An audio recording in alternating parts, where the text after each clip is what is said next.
Hi friends, welcome back. Today, I want to remind you of something we don't hear often enough. Your feelings are valid, all of them, the joy, the sadness, the anger, and even the fear. Each one deserves a space, and most importantly, your compassion. But let's be real, sometimes it's hard to hold space for our emotions. Maybe you've been told your feelings are too much or not enough. Maybe you brushed them aside to keep the peace, or because you thought you didn't deserve the time to sit with them. I get it, because I've been there too. In this video, we're going to dive deep into why your feelings matter, how you can embrace them as part of your growth, and how acknowledging them can lead to a fuller, more resilient version of yourself. So grab a cozy blanket or your favorite cup of tea, and let's chat. When I first heard the phrase, "your feelings are valid," I didn't really know what it meant. I thought, sure, I have feelings, but why do they matter so much? It wasn't until I started paying attention to my emotional patterns that I realized how much I was suppressing. Let me share a quick story. A few years ago, I had a habit of saying I'm fine when I wasn't. It felt easier to brush things off than to confront the pain or frustration I was feeling. But over time, that avoidance built up into resentment, not just toward others, but toward myself. Here's the thing, your feelings are like messengers. When you ignore them, they don't disappear. They find other ways to show up, through stress, anxiety, or even physical discomfort.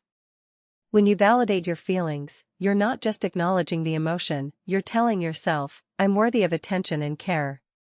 So let me ask you, when was the last time you gave yourself permission to feel, without judgment or guilt? Now, I know a lot of us struggle with insecurities. Maybe you're self-conscious about your appearance, your skills, or even your worth.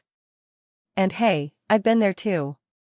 But here's a mindset shift that changed everything for me. What if your insecurities aren't flaws, but invitations to learn, grow, and rewrite the narrative you've been telling yourself? For example, I used to feel deeply insecure about public speaking.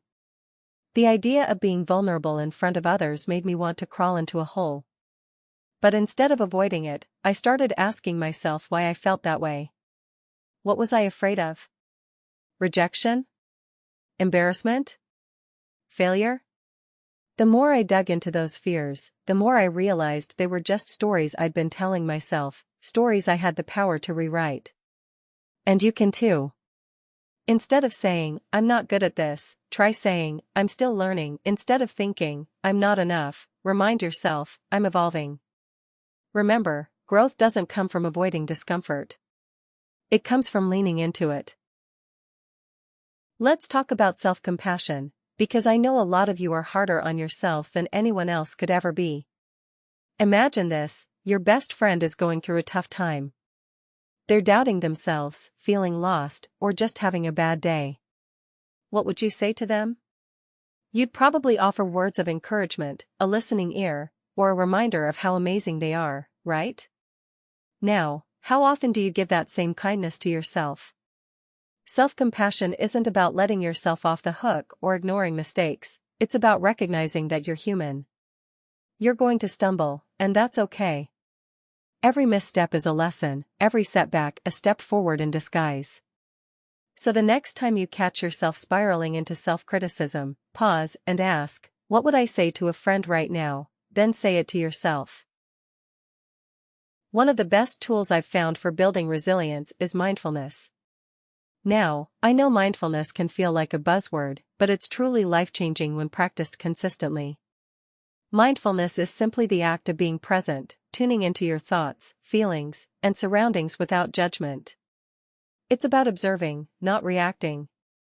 When I first started practicing mindfulness, I noticed how often my mind would drift to the past or worry about the future.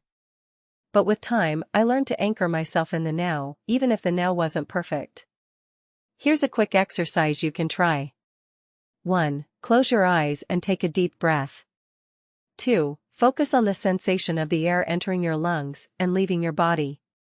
3. If your mind starts to wander, gently bring it back to your breath. This simple practice can help you create space between your emotions and your reactions, giving you the clarity to respond with intention rather than impulse.